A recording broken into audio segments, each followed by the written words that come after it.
Allah kalau tidak mempunyai rasa malu kepadanya. Malu kepada Allah, malu kepada diri sendiri, dan malu kepada orang lain. Langsung bertahap. Malu kepada diri sendiri dulu, malu kepada orang lain. Insya Allah kita pun nantinya akan mempunyai sifat malu kepada Allah Subhanahu wa ta'ala. Allah amanahkan kepada kita segala macam nikmat, maka malu ketika kita sudah dipercayai untuk menerima satu amanah dari Allah, kemudian kita khianat. Salah satunya amanah yang Allah percayakan kepada kita yaitu adalah uang ke umur. Umur. Nah, itu adalah salah satu amanah dari Allah.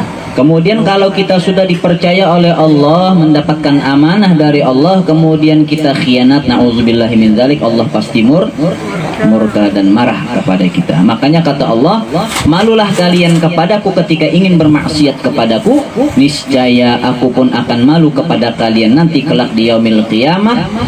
Maka dengan sebab aku malu kepada kalian, dikarenakan kalian malu selama di dunia kepadaku, ingin bermaksiat kepadaku, aku pun malu untuk menyiksa kalian. Mudah-mudahan Allah Subhanahu wa ta'ala menyelamatkan kita dunia akhirat. Amin. Kemudian yang kedua, apa kata Allah? Allah mengatakan, berfirman di dalam hadis qudsinya, tub ilayya ukrimka karamatal anbiya. Bertaubatlah kalian kepadaku, niscaya aku akan memuliakan kalian sebagaimana kemuliaan yang aku berikan kepada para nabi. Artinya, perbanyak taubat kepada Allah, maka Allah akan memberikan kepada kita kemuliaan sebagaimana kemuliaan yang Allah berikan kepada para nabi-nabinya. Mudah-mudahan kita tidak pernah meninggalkan yang namanya di setiap hari, kalau perlu setiap detik, kita selalu bertaubat, meminta ampun, memperbanyak istighfar kepada Allah Subhanahu wa ta'ala. Insya Allah dengan memperbanyak taubat kepada Allah, dengan memperbanyak meminta ampun kepada Allah, dengan memperbanyak istighfar kepada Allah, Allah akan memuliakan kita dengan diberikannya kemuliaan sebagaimana kemuliaan yang Allah berikan kepada para nabi-nabinya. Amin ya Rabbal Alamin. Yang kedua, yang ketiga sudah itu. Yang bagol pok ini. Gagal fokus. Yang ketiga ini sudah. Yang kedua. Kemudian yang ketiga, apa kata Allah? La tuhawwil qalbaka anni fa innaka in hawwalta qalbaka anni akhdhulka fala ansuruka. Kata Allah, janganlah sekali-kali kalian palingkan hati kalian daripadaku. Artinya, jangan sampai hati kita sampai berpaling dari Allah. Jangan sampai hati kita lupa kepada Allah. Jangan sampai hati kita lalai kepada Allah. Kalau seandainya itu terjadi, maka Allah Subhanahu wa ta'ala akan menghinakan kita dan tidak menolong kita. Na'udzubillahi min dzalik. Ayo, apa contohnya? Tidak usah jauh-jauh kita bicara tentang bagaimana hati kita selalu lalai kepada Allah, lupa kepada Allah. Kita aja Bu, kalau hidup bersosial, hidup bertetangga sesama manusia, kalau orang itu sering kita ingat, sering kita dekat, maka kalau ada apa-apa, insya Allah kalau kita mau minta pertolongan cepat. Betul nggak? Betul apa tidak? Nah, coba bayangkan kalau seandainya ketika kita membutuhkan sesuatu, ketika kita ada hajat, ada perlu, tiba-tiba kita datang kepada teman kita yang selama ini kita kada tahu-tahu. Kira-kira apa omongan yang keluar dari mulutnya? Ini bilang, selama ini sudah tidak tahu-tahu, pas ada maunya baru datang. Betul enggak? Betul enggak? Ada enggak kayak gitu? Banyak. Itulah sifat fitrahnya manusia. Nah, ketika nyaman, ketika tenang, diam. Ketika sakit, ketika butuh, sekampungan tahu. Apa di dalam Al-Quran? innal insana khuliqa halu'a wa idza massahu syarru jazu'a wa idza massahul khairu manu'a illal musallin. Sesungguhnya manusia itu diciptakan oleh Allah Subhanahu wa taala mempunyai sifat yang selalu berkeluh kesah. Berkeluh kesah itu bahasa kita apa yuk? Mengeluh. Sifat manusia itu Bu pada dasarnya kebanyakan mengeluh. Ketika diberi kesusahan, ributnya minta ampun, gelisah, sampai satu kampung tahu. Kenapa? Jadi sampai satu kampung tahu Pak Ustadz ketika susah bikin status. Betul enggak? Kan sekarang ini kan kebanyakan orang mengeluh bukan ketika di atas sajadah bangun tengah malam di sujud terakhir menangis, tapi apa? Mengeluhnya banyak di sosmed, sosial media. Tulis status, ya Allah, kenapa jadi anu? Jadi akhirnya bukan satu kampung lagi tahu, se-Indonesia, sedunia tahu. Tulis di status WA dan sebagainya. Nah, itu sudah terbukti sebagaimana yang difirmankan oleh Allah Subhanahu wa taala. Dan sebaliknya ketika ini manusia mendapatkan hadiah, kenyamanan, ketenangan, diamnya minta ampun. Hinip bilang orang Banjar. Pas nyaman diam, pas sakit ribut. Nah begitu juga dengan kita manusia yang lain. Kita pun kadang-kadang Bu ya, ketika melihat orang sakit, ketika melihat orang susah, mingkem, diam. Ketika melihat orang nyaman, sukses, baru ribut. Jadi itulah fitrah kita sebagai manusia. Makanya kita dianjurkan memperdalam ilmu pengetahuan agama, banyak-banyak dekat kepada para ulama, banyak-banyak belajar duduk di majelis taklim, di pengajian, agar apa? Agar kita terhindar dan bisa membatasi dan bisa mengendalikan sifat-sifat yang telah kita sebutkan tadi. Supaya apa? Supaya hati kita ini selalu ingat dan dekat kepada Allah Subhanahu wa taala. Karena janji Allah, Bu. Karena janji Allah, kalau hati kita ini selalu ingat kepada Allah, Allah pasti akan memuliakan kita, dan ketika kita dalam keadaan apapun, Allah pasti akan ingat kepada kita juga dan selalu menolong kita. Ingat kepada Allah Subhanahu wa taala. Apa kata Allah? Ingatlah kepadaku, maka aku pun akan selalu ingat kepada kalian. Jangankan Allah, Bu, kita sesama manusia aja yang sudah kita sebutkan tadi. Ketika kita susah baru datang kepadanya, ketika kita sakit baru ingat kepadanya. Itu pun juga mereka ngomong, ini sudah pas sakitnya, pas susahnya baru datang. Selama ini ketika aku sakit bilangnya juga tidak pernah. Jangankan datang, menyapa aja tidak pernah. Nah, oleh karena itu mudah-mudahan Allah Subhanahu wa taala memberikan taufik dan hidayah kepada kita agar kita selalu mudah untuk selalu mengingat Allah Subhanahu wa taala. Salah satu cara agar kita selalu bisa ingat kepada Allah tidaklah lain dengan selalu hadir di majelis-majelis taklim. Mudah-mudahan istiqomah, Bu ya. Amin. Amin ya rabbal. Nah, itu yang ketiga.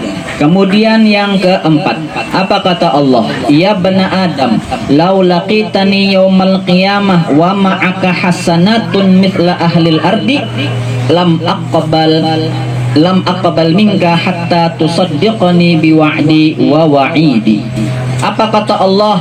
Wahai anak cucu Adam, yaitu kita manusia, jikalau engkau menemuiku nanti di hari kiamat, dan bersamamu mempunyai kebaikan yang begitu banyak,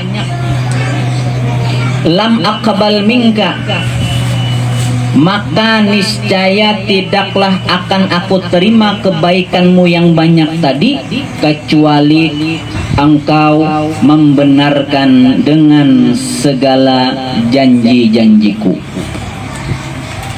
Maksudnya apa? Syarat kalau kita memang ingin diterima semua amal-amal kebaikan kita yang selama ini kita lakukan di dunia, maka kita harus terlebih dahulu membenarkan dengan janji-janji Allah Subhanahu wa taala. Itu yang harus kita tanamkan di dalam hati. Nah, cuma kadang-kadang kita ini ragu.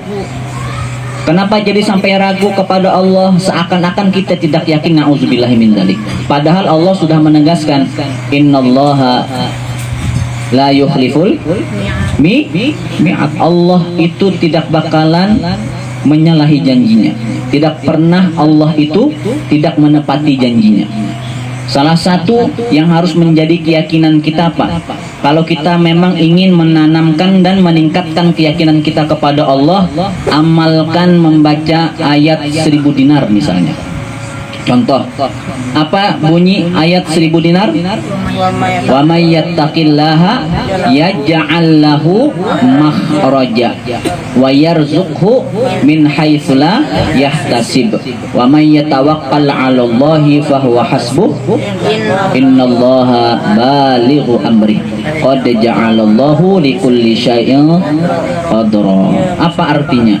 Barang siapa yang bertakwa kepada Allah, yaj'al lahu makhraja, niscaya Allah akan memberikan jalan keluar. Nah, bagi orang yang ketika mendapatkan jalan kehidupan yang sukar, susah, sulit. Nah, cuma orang kita ini kadang-kadang ketika mendengar ada satu bacaan, satu potongan ayat atau satu amalan, ini amalan apa? Ini amalan misalnya amalan sugih, amalan banyak duit, amalan rezeki lancar. Diamalkan aja jadi baca, tapi tidak tahu isi kandungannya, tidak mengerti maknanya, tidak pernah ditadabburi maknanya, maka itu luput. Maka itu kurang benar.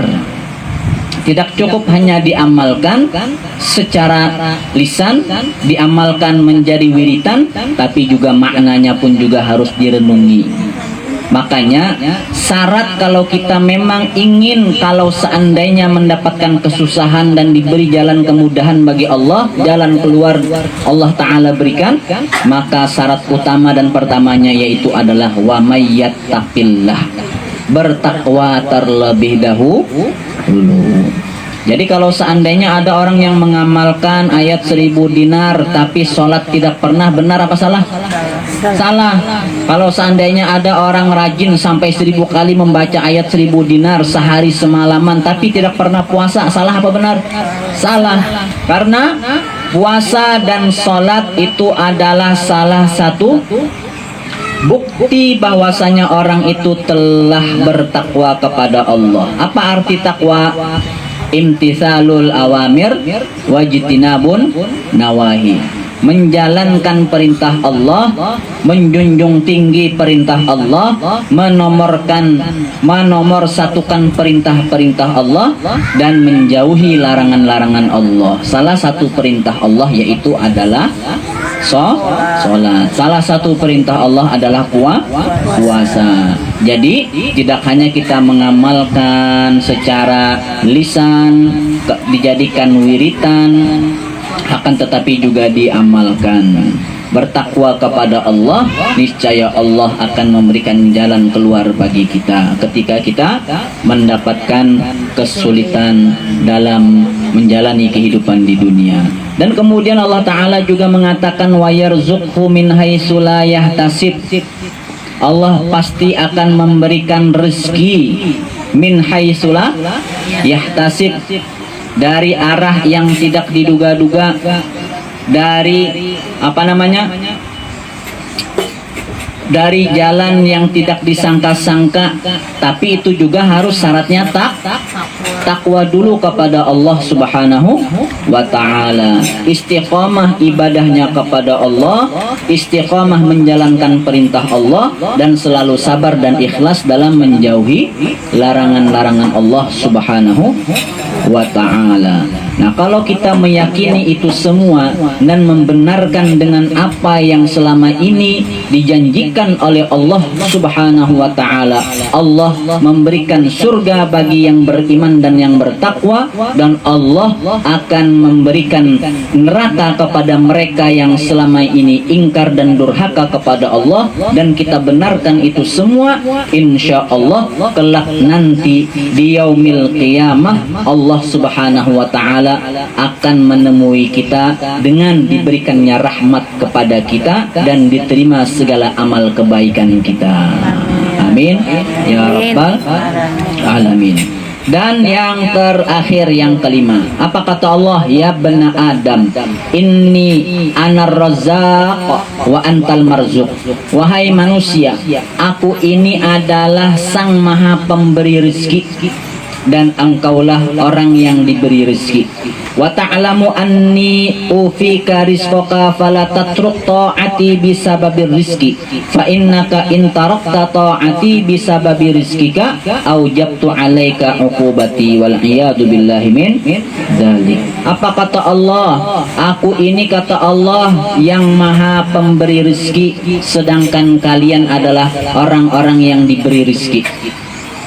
Wa ta'lam, dan ketahuilah sesungguhnya aku mencukupi rizki kalian, maka janganlah tinggalkan ketaatan kepadaku dengan sebab alasan rizki. Paham bu? Jangan sampai alasan kita mencari nafkah, mencari rizki, bekerja siang malam sehingga kita meninggalkan ketaatan kepada Allah Subhanahu wa ta'ala. Jangan sampai hanya karena uang 100.000 rupiah kita meninggalkan sholat Jangan sampai cuma hanya karena uang beberapa rupiah kita meninggalkan sholat asar, sholat maghrib, sholat isya, sholat subuh, hanya karena alasan mencari rizki, hanya karena alasan harta duniawi, hanya alasan dan sebagainya, kita meninggalkan ketaatan kepada Allah. Apa kata Allah? Kalau seandainya itu terjadi, kalian meninggalkan ketaatan kepadaku dengan alasan sebab mencari rizki, maka sesungguhnya aku akan memberikan siksaan kepada kalian. Na'udzubillahi min dzalik. Nah, oleh karena itu kata Allah, jagalah 5 perkara ini, maka bagi kalian akan kuberi surga. Mudah-mudahan Allah Subhanahu wa ta'ala memudahkan kita selalu agar kita malu kepada Allah, jangan berpaling dari Allah, dan selalu membenarkan janji-janji Allah, dan selalu memperbanyak taubat kepada Allah, dan jangan tinggalkan ketaatan kepada Allah Subhanahu wa ta'ala. Amin ya rabbal alamin. Mudah-mudahan apa yang kita pelajari pada sore hari ini ada berkah dan manfaatnya. Amin ya rabbal alamin. Wallahu a'lam bissawab. Subhanakallahumma wa bihamdika asyhadu an la ilaha illa anta astaghfiruka wa atubu ilaik. Wa sallallahu ala sayyidil mursalin walhamdulillahi rabbil